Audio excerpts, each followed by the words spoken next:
Today we are working on a 2012 Nissan Sentra, and today we're going to be doing a clutch replacement on this car. But before we do that, don't forget to subscribe, daddies.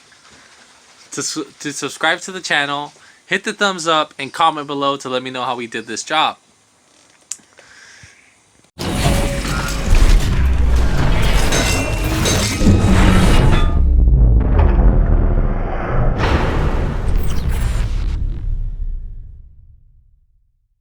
I already have the car jacked up. Normally there would be a little splash shield that's right here. I already finished doing the job, but just kind of want to put this out that I already skipped this part. So you can lift up from the front of the subframe. Make sure you're actually hitting the subframe.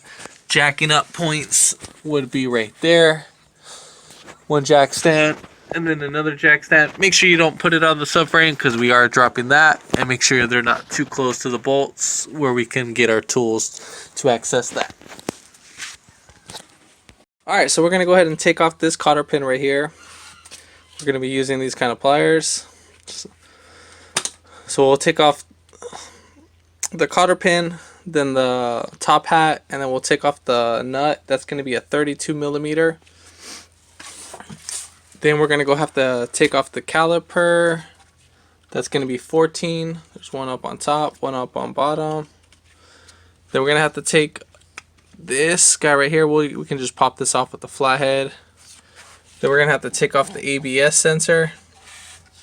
Then we're going to have to take off these. I'll find out what these are just a little bit. And then we're going to have to take off the sway bar end link too as well. And just leave on this guy. And then we're going to pop off the CV axle from the transmission. So yeah, we're going to go ahead and do that. And then I'll let you know what size these guys are in a little bit. So for these two bolts down below, those are going to be 21 millimeters. You're going to need to hold one on one side and then loosen the other.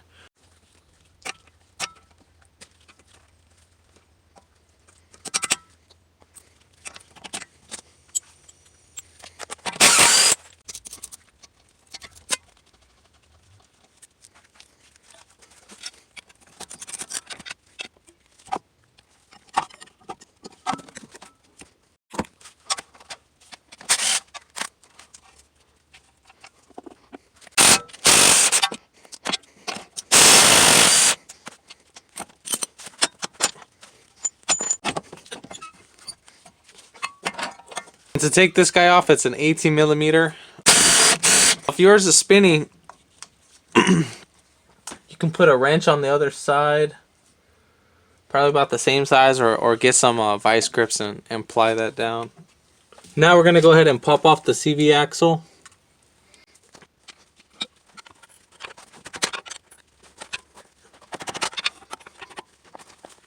I wasn't prepared for fluid to leak out, so we are going to go ahead and hit the drain plug. So right here on the bottom of the transmission, so I'm using an 8 millimeter hexagon, but basically I grinded down just the sides. This is the one that I can find that's closest right now, just for at the moment, because all the parts stores are closed.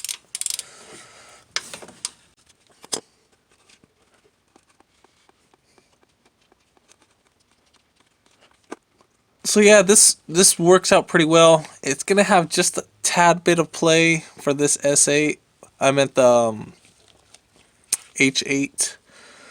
So basically, you're just gonna grind down these sides and make sure it's a 4-point instead of a 6-point. So don't get that confused. Don't grind down too much.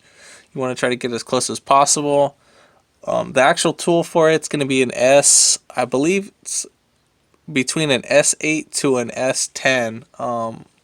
So correct me if I'm wrong. So if you guys know that tool, comment below, post that up. But if not, if you have like a little spare one, that's an extra one that I have, so I don't mind using that as a sacrifice tool for this job.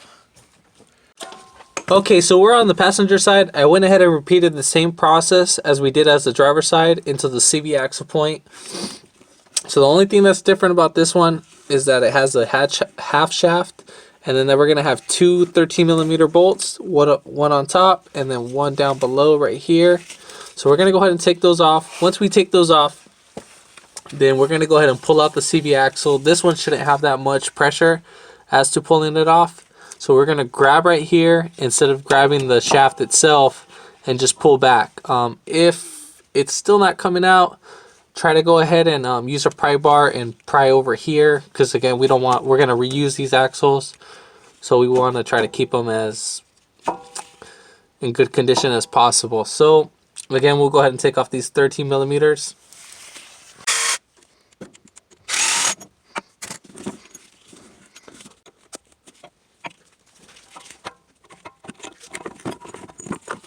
Now we're going to go ahead and loosen up our steering knuckle. So this is going to be a 16mm, and before we take it off all the way, make sure your wheel is centered as possible, so that we make our marks and that when we put it back together, that everything's aligned correctly. If not, we're going to have to do some adjustments, but make your own marks with the whiteout. I am going to make two marks, one on the outside and then one on the inside. I will show you where I'm going to mark those. Okay, so here's one of my marks that I made right there. And then my second mark is right there too as well. I think that's the one that's going to really matter, but I made another one just in case, the first one that I showed you, but this one I believe is going to matter the most. So we'll go ahead and get back to, I'll go ahead and take this bolt off and then we'll go from right there.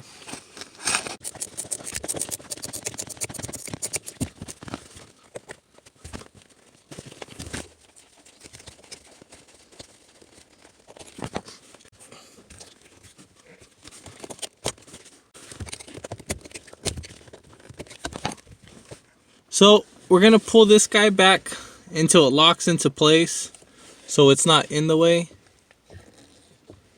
And then we can go ahead and lift up.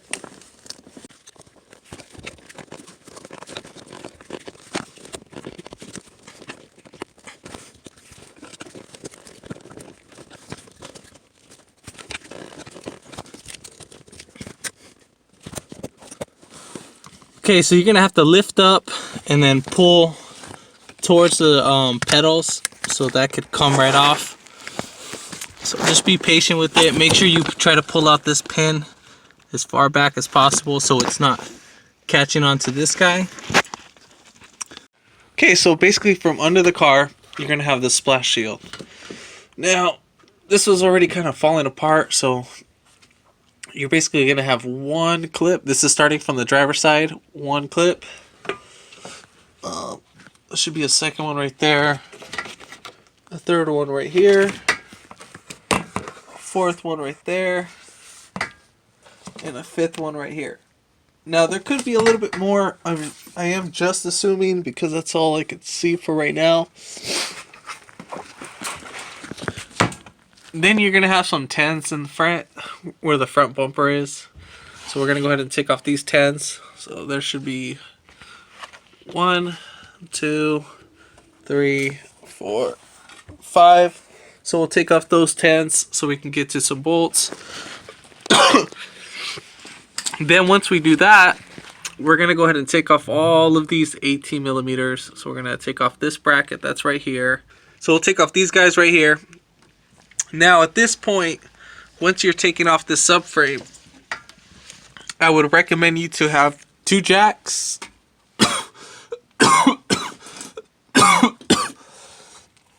2 jacks, so one right here and then one on the opposite side right here. So on the driver's side and then the passenger side. And then have them both lifted up, and then as you lower the car down or lower the subframe down, the subframe will go down nice and smooth. Now, if you only have one jack, you can either use some wood or some 2x4. I mean, some wood or a jack stand, so you can bring down the subframe. At least on one side, you can have the jack, and then so either the jack stand on one side. I've done that before.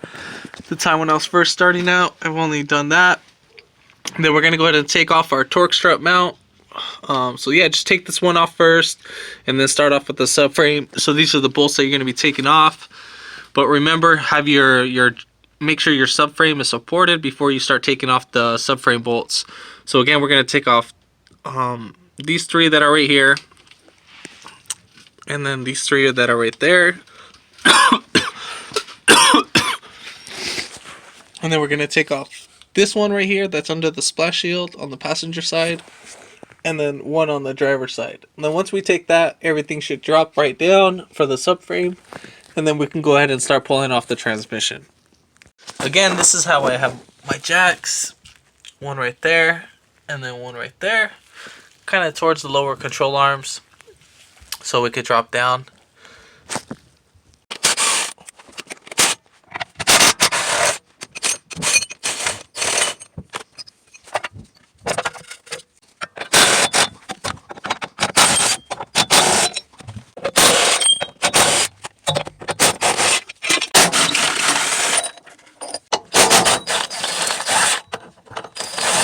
So as you're taking off the subframe, make sure you take off your rear your oxygen sensor cable for your upstream. You can unbolt this 10mm that's right there. That should be the only thing that's holding it.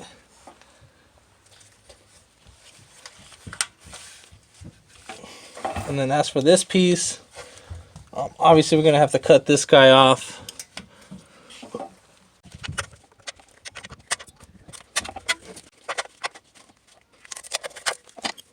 So now we'll go ahead and lower our subframe now that we have our O2 sensor harness disconnected.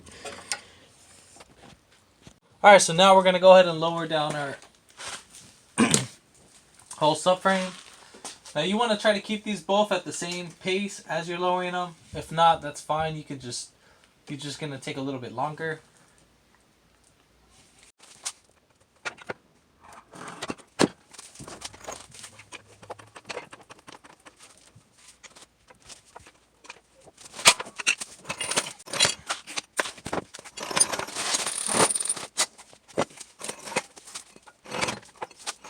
So there we have it. Oh, also make sure you have plenty of room up in the front, so when you do pull this guy off, that it's out the way.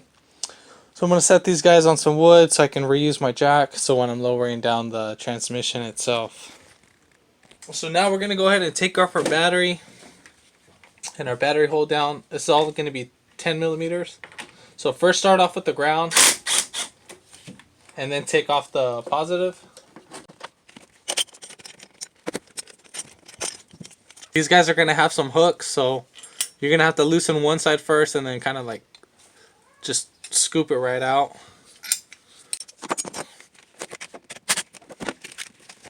So now we're going to have to take off the intake inlet piping. So we'll go ahead and lift this guy right up. Then we're going to go ahead and take off our intake box. You can use a flathead right there. That was already loose. Then we'll unplug our mass airflow sensor.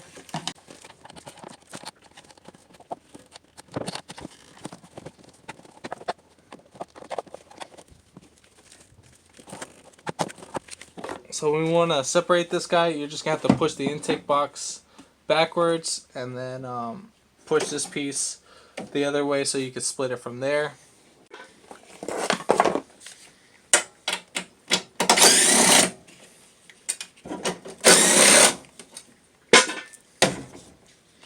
These guys were 10mm. I just want to move this so we can get the computer out the way.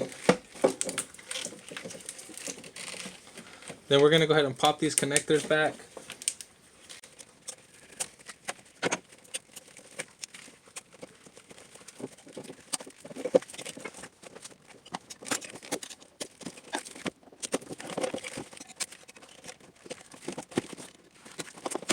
Now be careful when you're handling this. This is going to be the computer, so just be careful with this guy so you don't damage it. Now we'll pull out our intake box. So now we're going to go ahead and take off our shift linkage cables. So first we're going to take off these 10mm bolts that are holding on the bracket. So we'll take off those two right there. Those are both going to be 10.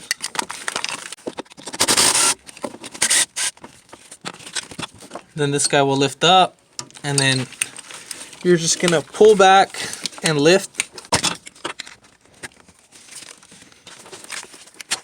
So you just pull back and lift just like that, and then once you insert it, it'll pop right in. For the other one's going to have a retainer clip, and I will show that.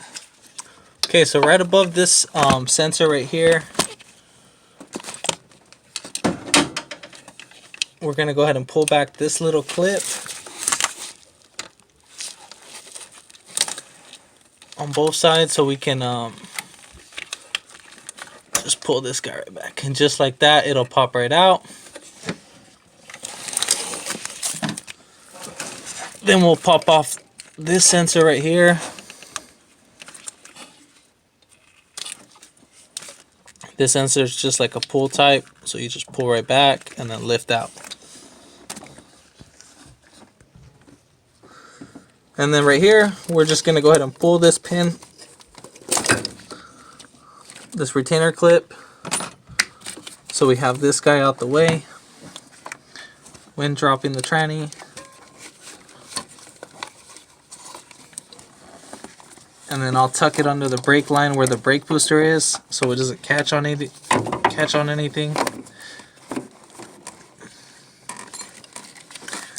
Same thing for the other connector. Now we're gonna have some connectors on here. You're just gonna pull back. They're just gonna be a push type in. There's gonna be quite a few on the tranny. Pull that guy back.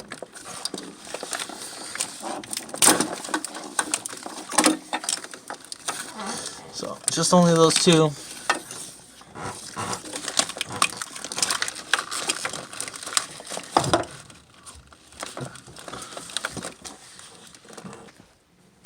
And then for the breather hose, just gonna pull this guy right back by squeezing these two clips. So now we're gonna go ahead and remove this clutch line. So we're gonna pull back these little tabs.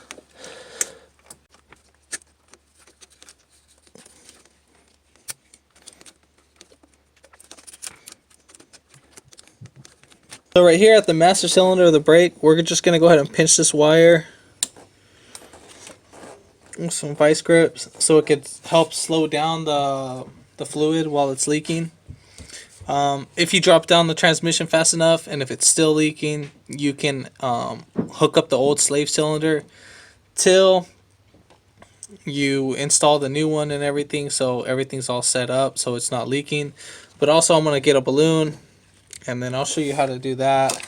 Now we're going to go ahead and unbolt the starter. We're going to use 18mm to do that.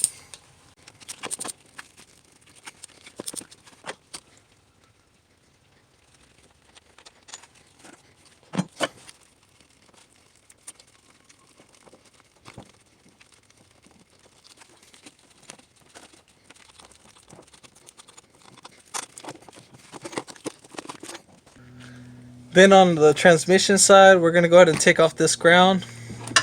That's going to be a 10.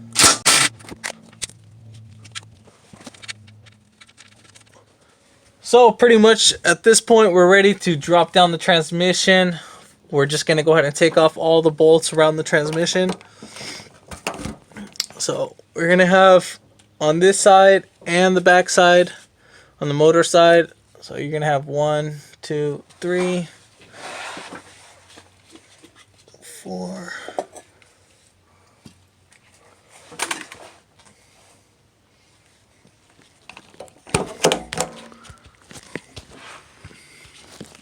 So we're gonna unbolt these bolts. So you're gonna have 1, 2, 3, and 4.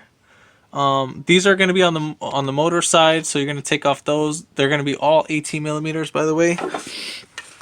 Then we're gonna have to go on the transmission side and unbolt those.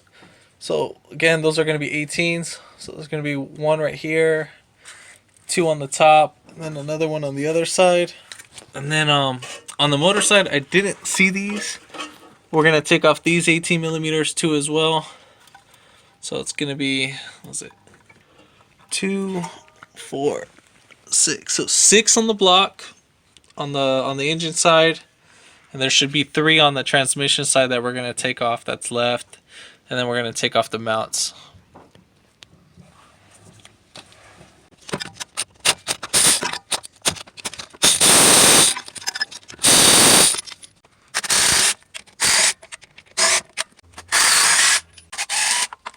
And before we fully take off our bolts on the tranny, make sure that you have a support for the motor itself. I'm using the jack and the some wood, but again, I wouldn't suggest using my method just in case if it might be a little bit more difficult. There is other ways to approach this. One way is to take off the intake manifold and to hold it from right here, or you can hold it from the exhaust side too with an engine support so you get an idea, but I'm not going to go that route. So we're going to have one 18 right here and then one on the opposite side right here. So once we take that off, then we can go ahead and lower this guy. We'll go ahead and release this from the transmission.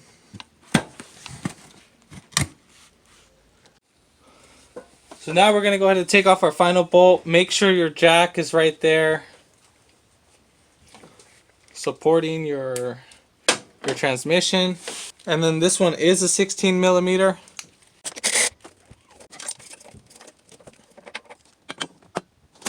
Alright, so right now I'm having a little bit of trouble. This bolt should just slide right out, but that's not the case right now.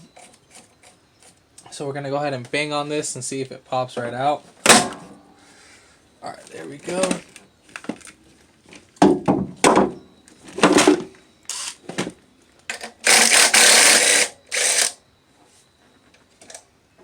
So then we're going to go ahead and slide down the transmission.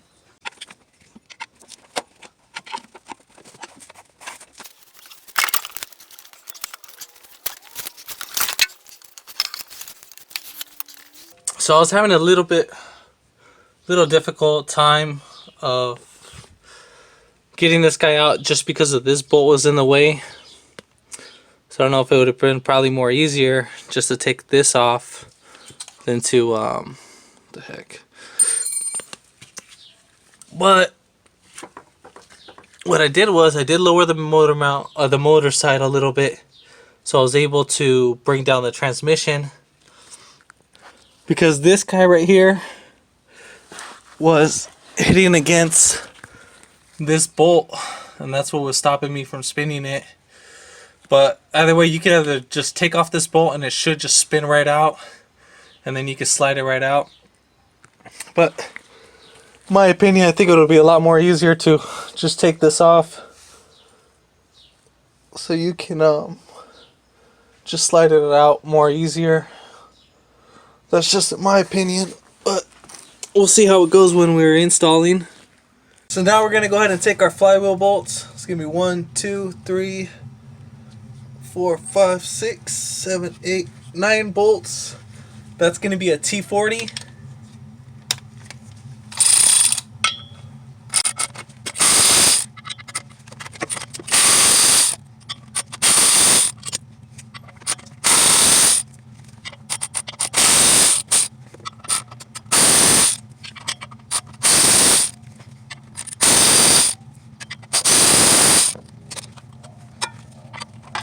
Then you're going to get a pry bar and just pry between in the plates. So where I first pried in was just between this notch.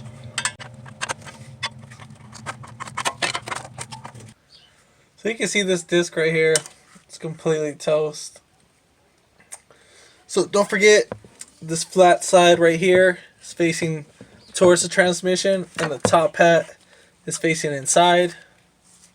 Then we're going to be using a T55. Then we're going to take off all these 6 bolts that are right there.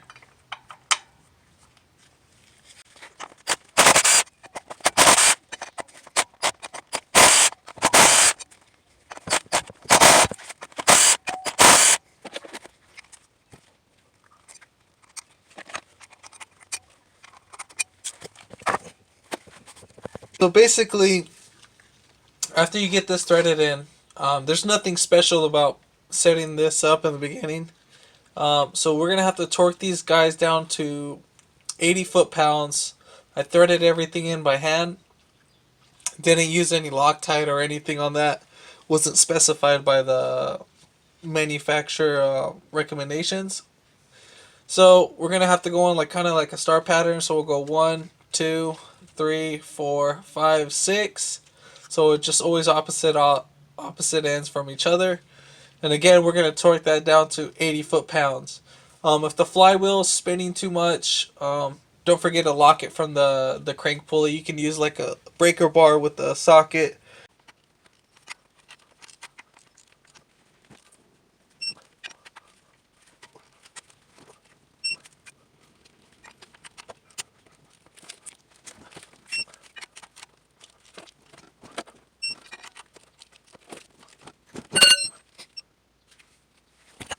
Basically, you would have a little splash shield right here. We had to take that off in order to lock down the crank.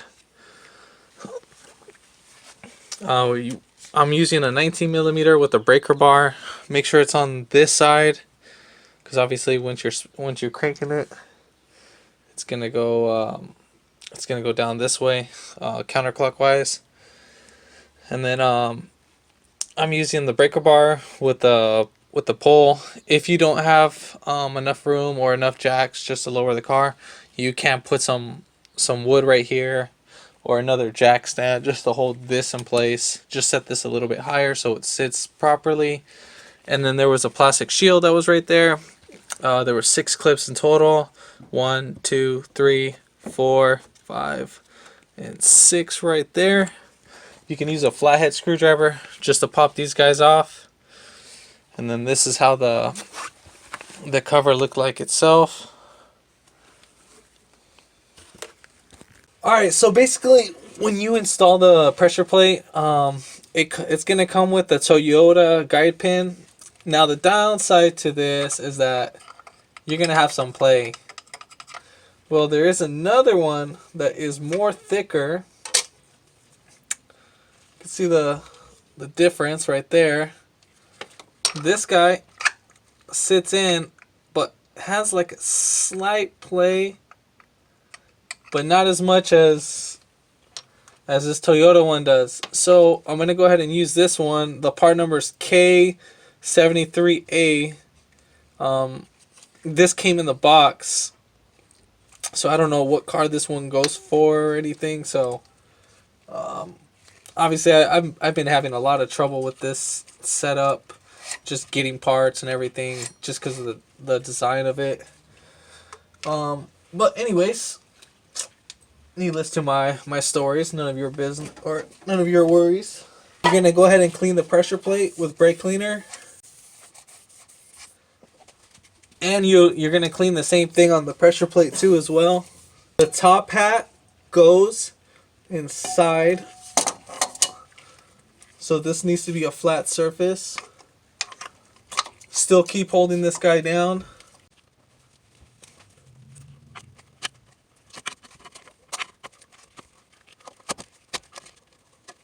Holding the pressure plate.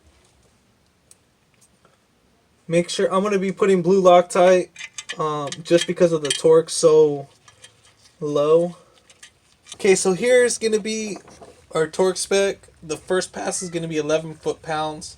And then the second pass is going to be 19 foot-pounds. So basically we're going to start off on the middle bolts. So there's 3 on each side. So we're going to start off with the one that's in the middle, which is right here. And then we'll go ahead and work our way. So we'll go 1, 2, 3, 4, 5, 6, 7, 8, and 9. So we'll do that sequence for the first time at 11. And then the second pass, same thing, you're going to repeat that, and then that's going to be 19. Now, you need to make sure that this guy is centered. So if you need to like kind of push it in and force it and kind of wiggle it, and then I'm going to go ahead and show you how to check that to make sure it's centered. Alright, I'm going to try to record this to the best of my abilities. So basically, right here is the pressure plate. And then, oh man, here's the clutch disc, and then this is the pressure plate. Now you want these two to be as close as possible. It could be like a thousandth inch off. You know, you want to get it as centered as possible, but you know, if it's not, it's going to be off. So you want to rotate. You want to go ahead and rotate the flywheel. Make sure everything's all correct, and you don't want one that's sticking out too much, because that will be off. So just spin it around, try to center it as possible before tightening the pressure plate. Obviously it's going to be a little bit of firm, so you're just going to have to just kind of wiggle it back and forth. I don't want to wiggle it because I already have it centered, so I already scoped out everything. So you just basically, you're going to spin the flywheel just like that, and then you'll look at it right there.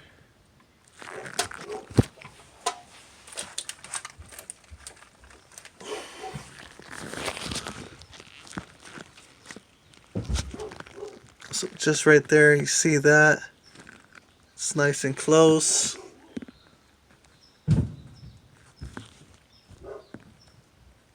It's not far off, so that I'm happy with the results. Now if it is off, you're gonna get chatter, you're gonna get premature wear. So unless if you get the tool from the dealership, but I'm using an OEM Exity, or I'm using an Exity kit, so just because the whole process is pretty expensive. The flywheel, they want $500 just for just the flywheel, because it's a dual something. I forgot what it was, the proper name for it. And then got that resurfaced, so that was a little bit of pricey. And then the clutch kit, obviously was around like four something. So, well, yeah, it is an expensive job, but still, if you could save the money by doing the job yourself, sure, why not? So I hope this helps as a guidance. Again, we want this to get as light as possible. We don't want nothing to get damaged. So I'm going to go ahead and start the tightening process and go from there. Okay, so after you got it torqued down, you're going to go ahead and pull out your grenade pin. If it doesn't come out nice and smooth, then obviously there's a problem right there. So before we go and install the slave cylinder, we're going to add some lubricant. So there's only like 2 points. So we're going to go ahead and just put a little bit, not too much.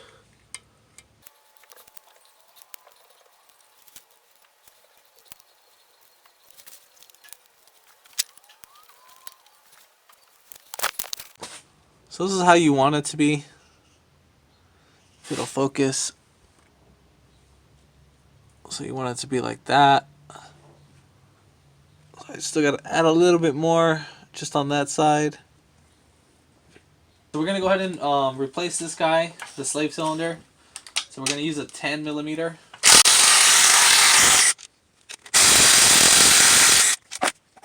Let's pop this guy off. So that's going to be that. So the bearing's kind of making a little bit of noise. It's supposed to be nice and smooth.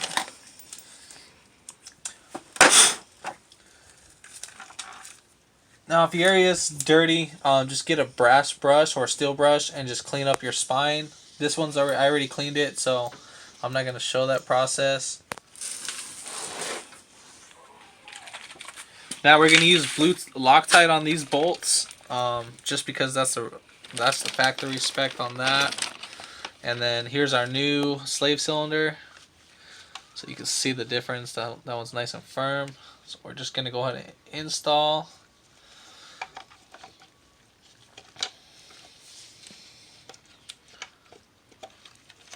Make sure it's seated in properly, because if not, you can crack the housing and it will leak. So make sure that this guy is seated in.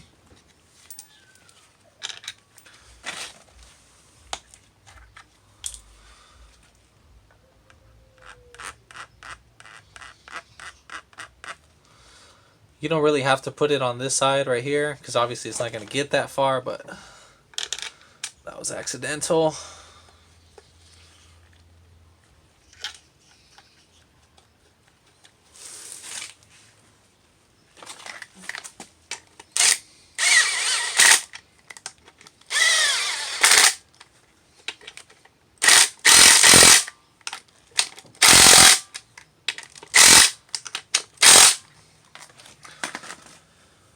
So once we get these bolted down, then we'll go ahead and lubricate our spline, and then we're ready for install.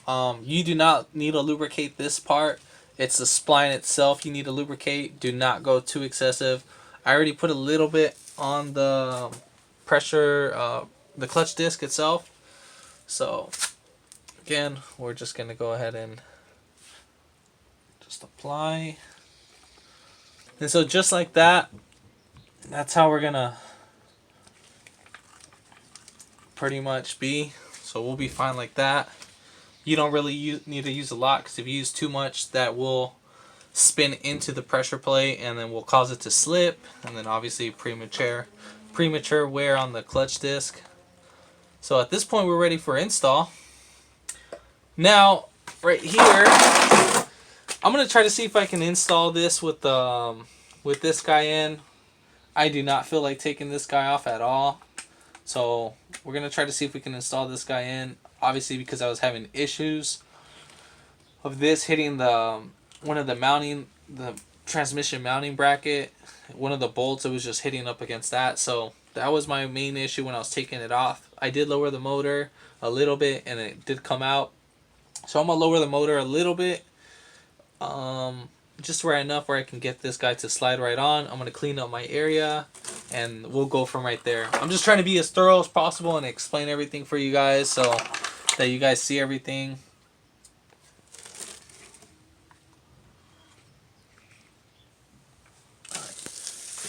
That. So now I'm going to try to record this to the best of my ability. I am not going to be using a jack to set this in. I'm going to try to do this by hand. I am having a second person just helping me guide the top bolts in right here. So again, I'm going to try to put in the rest by hand. So hopefully it works out, because this transmission is not too heavy.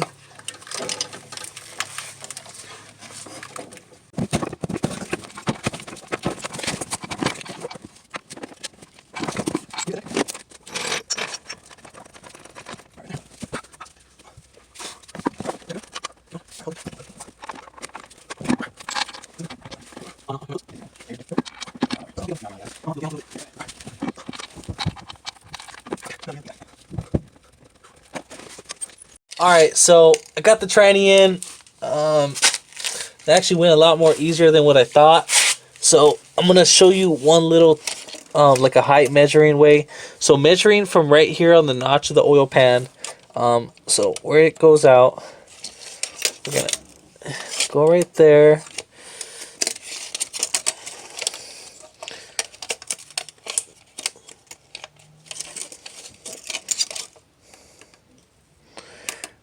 So 18 inches you need to be from the ground. So just like this. So right here at 18 inches or 18 and a half, that's how high from that notch it needs to sit. So I hope that helps you out, just so that guy can be seated in. So we're gonna go ahead and hook up our straps. I'm not going to record that. We're going to lift up the car, hook up the mount.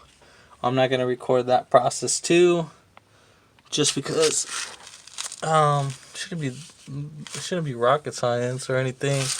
But let's see.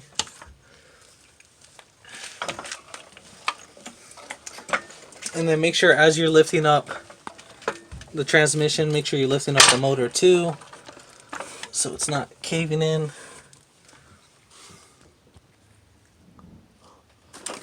So I will go ahead and show how we're going to set up the mount. So obviously we'll just set that in, and then I'm going to go ahead and push the transmission forward or back a little bit with the jack still holding in place.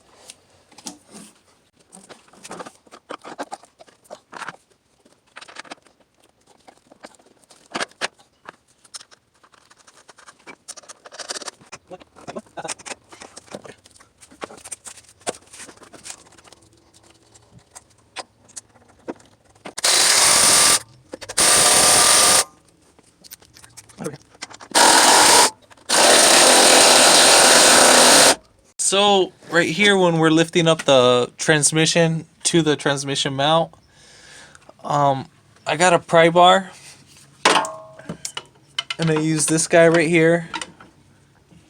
Get that? So I had it leaning against this bolt and the ground bolt, and I was just pushing, so I know where it got. So it was getting close towards the transmission hole. And then once everything was centered, I had a buddy of mine lift up the transmission so it could go in easier. So I would recommend to have a second person for that piece. I mean, you can do it by yourself, but it would be, I mean, it's doable, but it's going to be difficult. So now it's just time to put in the subframe. And I'm going to go ahead and bolt this ground strap first before I put in the subframe, and then go from there. Also, the way how I push this guy back in, I got 2 rollers. You can get those at Harbor Freight for about like $20 for both. I got one big one up on the front, and then I got one small one with some 4x4 right there, just to push it right in. And I had to lift up the control arms. So a little 2-man team, but you can do it by yourself though. Still, it's a lot more easier with 2 people. And then from there, we're gonna go ahead and lift up and guide everything as it should be. I guess I'll record that process.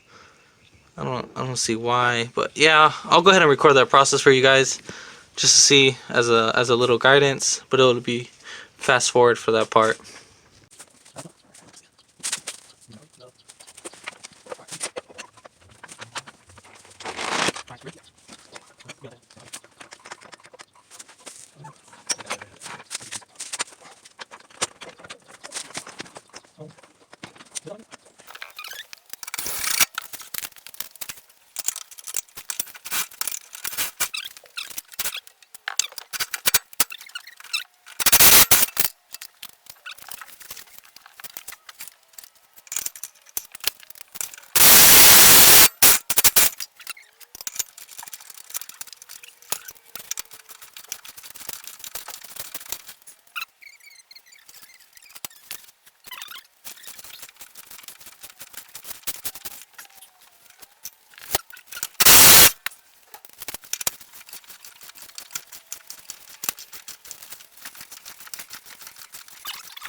Alright, so basically I'm just going to kind of update you on my process. So we got the whole subframe, we bolted that up first.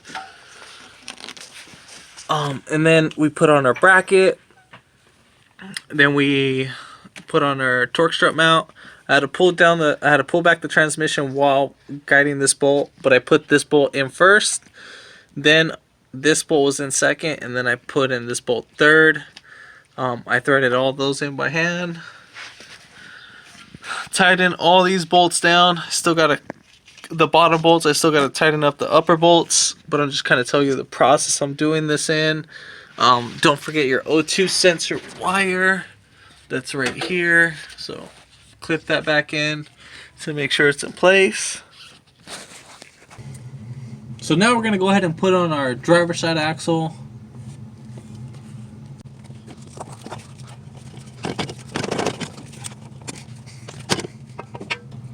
So basically how the way you're going to install this is you're going to grab this end of the CV axle, spin it, and to make sure it's in gear, and then you're just going to kind of put like force and just slam it right in until it actually clicks right in. But also make sure it's threaded into the gear, so nothing is going against it. So now we'll go ahead and hook up this, slide this right in.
So we're pretty much done for this side. Before you do anything, before putting on the wheel, since we have this guy attached, you want to make sure that your dust shield is pulled back so it's not hitting the rotor, because it might make a grinding sound when you're spinning it. So we're not getting that sound. It was making it earlier, but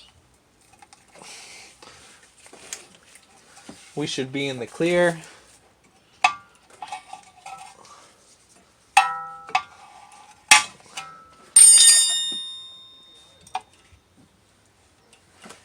So yeah, just make sure there's like a nice gap in there so it's not hitting the rotor, so you don't have to come do this job again. Now we're gonna go start on the passenger side.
So we could pretty much put on this tire.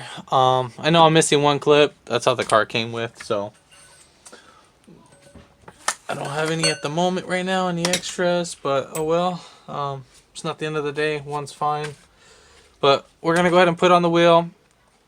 Then we're going to go ahead and add our tranny fluid. And then we'll go ahead and go over, hook up the other wheel, then put up the steering linkage inside the car, and then we'll go ahead and finish up whatever needs to be done on the outside. Alright, so basically we took off the drain plug. It's just a twist off. Did it by hand, lefty loosey, obviously. Then I'm using a funnel with the clear hose, and I'm just going to top off the fluid from here. And basically just I'm going to reuse the old fluid that it had. And you would basically just keep filling up until it starts pouring out from the fill plug itself.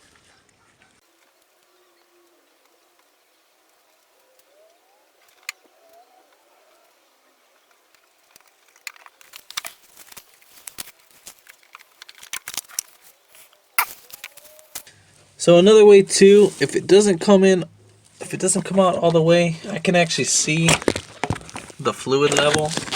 Let me show you right there. So you can see it right there.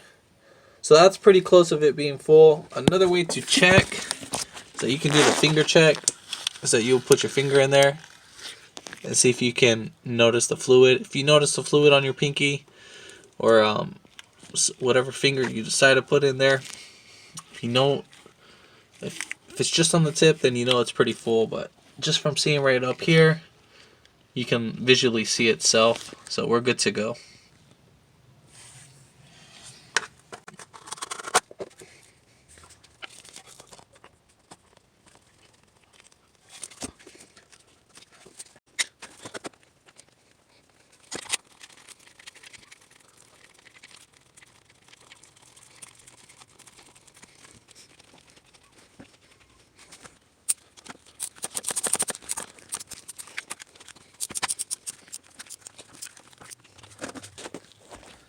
So now we're going to go ahead and put on our clutch line.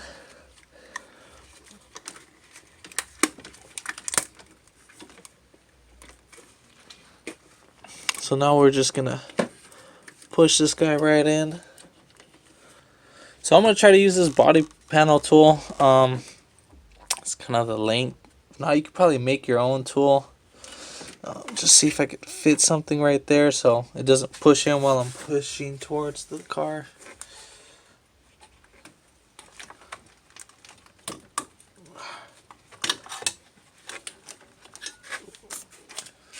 So yeah, this worked out perfect. I think I got this from AutoZone. I can't remember, man. This is like, I've had this for probably about like 2 years, 3 years, but it's just a piece of sheet metal meant for body panels. But it actually worked out pretty well. Came in handy.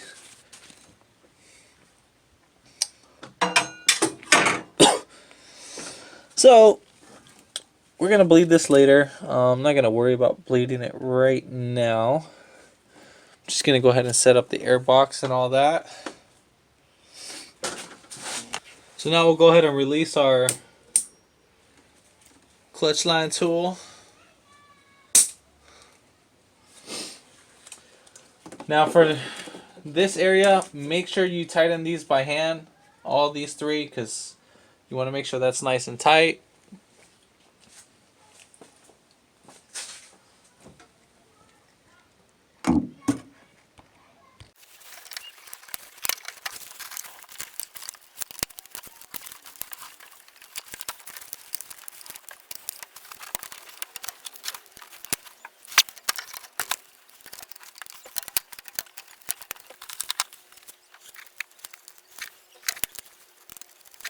Alright, so quick update. That shift lever cable, the one that I'm pointing at right now,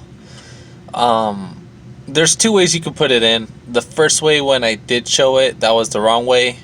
Basically, you wouldn't be able to shift into 5th and 6th gear. Kind of learned that out by mistake. So make sure it's in its first notch in the beginning. So that's how it would look like. But yeah, just a quick update on that part.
So we're going to connect positive first and then negative.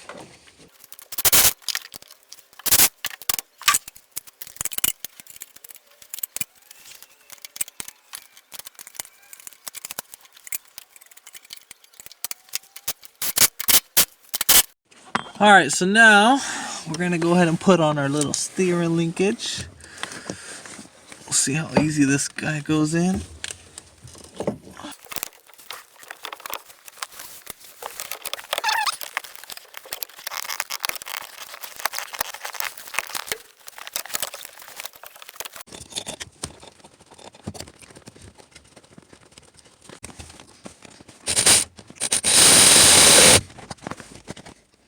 Now we'll go ahead and inspect everything. Everything seems aligned.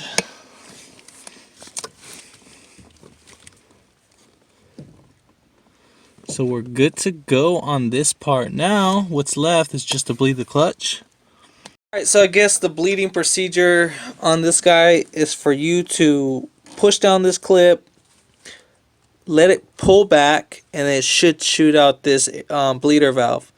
Well, that's not working out for me, so I don't think there's a pretty good way for me to demonstrate that on a video, but that is a procedure. So in the beginning, nothing's going to be coming out, but it keeps, there's so much pressure buildup that it keeps pushing this all the way. I'm just having a hard time with this design. It's very poor. It's a very poor design on this part, and I'm kind of upset with this type of design. But you're just going to kind of repeat that process.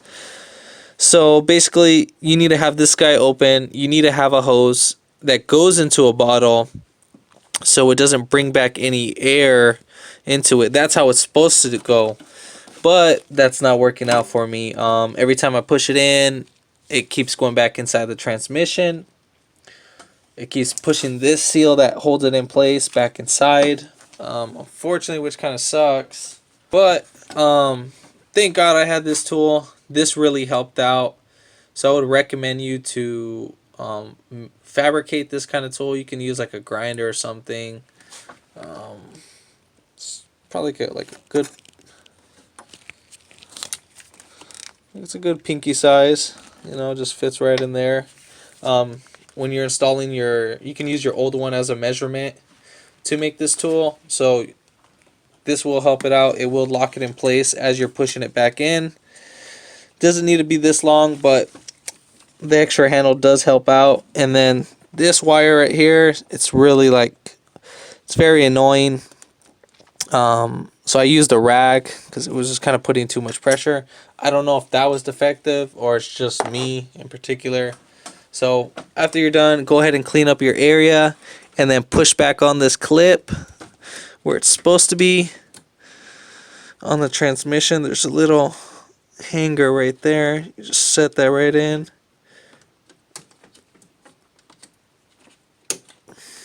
And then once you're done with the job, then you're good to go. If this video helped you out, comment below, let me know.